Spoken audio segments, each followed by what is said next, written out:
इसमें कई लॉन्चर जमीन के नीचे दबे हो सकते हैं। हमले के बाद लॉन्चर के जमीन में दबे होने की आशंका है। रिपोर्ट के मुताबिक ये अभी इस्तेमाल में नहीं है और न ही पूरी तरह नष्ट हुए। सूत्रों के मुताबिक ईरान की लगभग 50% ड्रोन क्षमता अभी बची हुई है। ईरान के तटीय रक्षा वाले कई क्रूज मिसाइल भी सुरक्षित हैं।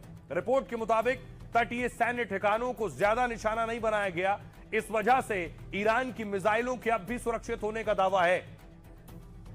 सुनिए जरा आईआरजीसी के प्रवक्ता क्या कुछ कह रहे हैं और भारतीय रक्षा विशेषज्ञ क्या कह रहे हैं। मुहिम मिहास ईरान ने गोला बारूद के एक छोटे हिस्से का इस्तेमाल किया है और इतना ही हिस्सा तबाह हुआ है।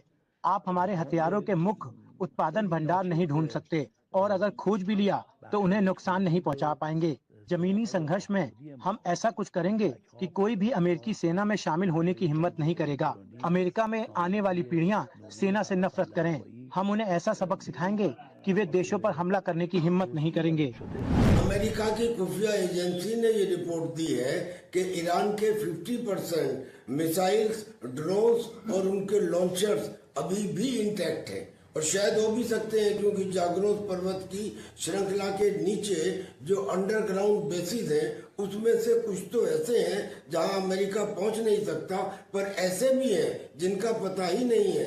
लिहाजा ये रिपोर्ट सही भी हो सकती है और इसकी बानगी देखने को मिलती है जब ईरान ये कहता है कि हाँ, अमेरिका ग्राउंड ऑपरेशंस करके तो देखे, जितने सैनिक उनके आएंगे वो आएंगे तो जिंदा मगर वापस जाएंगे ताबूत में।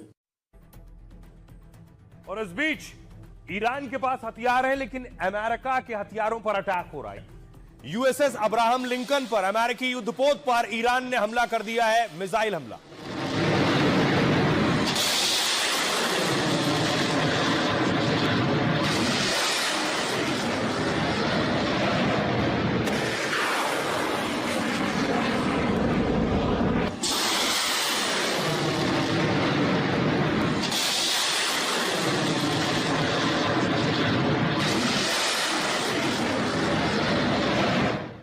इससे पहले भी एक और युद्धपोत यूएसएस गिराल्ड पर अटैक कर चुका था ईरान।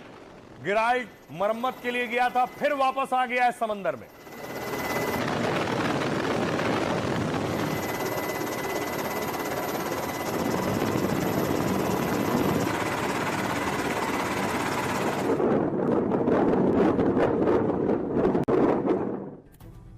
यूएसएस गिराल्ड ये अमेरिका का खतरनाक जंगी बेड़ा है, ऑपरेशन के लिए तैयार है। जहाज की मरम्मत के बाद इसे एक बार फिर समंदर में उतार दिया है।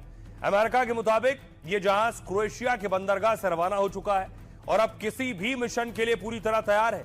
यह जंगी बेड़ा पहले ईरान के खिलाफ मिशन में तैनात किया गया था, लेकिन मार्च में आग लगने के बाद इसे काफी नुकसान पहुंचा था, जिसके बाद इसे ऑपरेशन से हटाकर मरम्मत के लिए ग्रीस भेजा गया। ग्रीस में शुरुआती मरम्मत के बाद जहाज को क्रोएशिया लाया गया था और अब पूरी तरह ठीक होने के बाद जहाज फिर समंदर में उतर चुका है। यूएसएस गिराल्ड की अमेरिका के सबसे खतरनाक जंगी बेड़ों में गिनती होती है।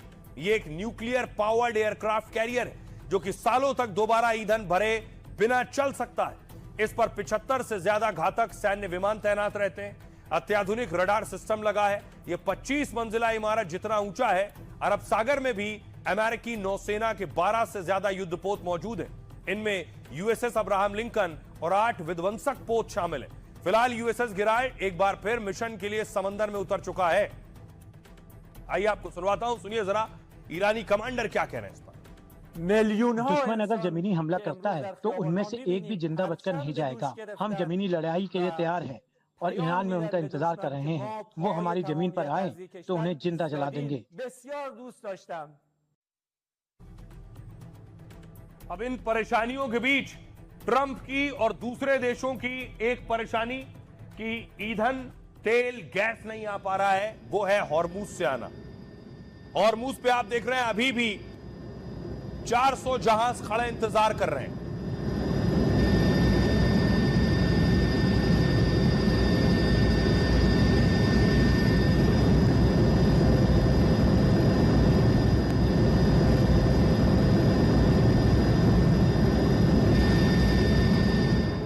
तरफ हॉर्मूज के पास एक और आइलैंड था, केशम आइलैंड, उस पर अमेरिका ने अटैक किया। पर आएंगे, अभी अमेरिका ने उस आइलैंड पर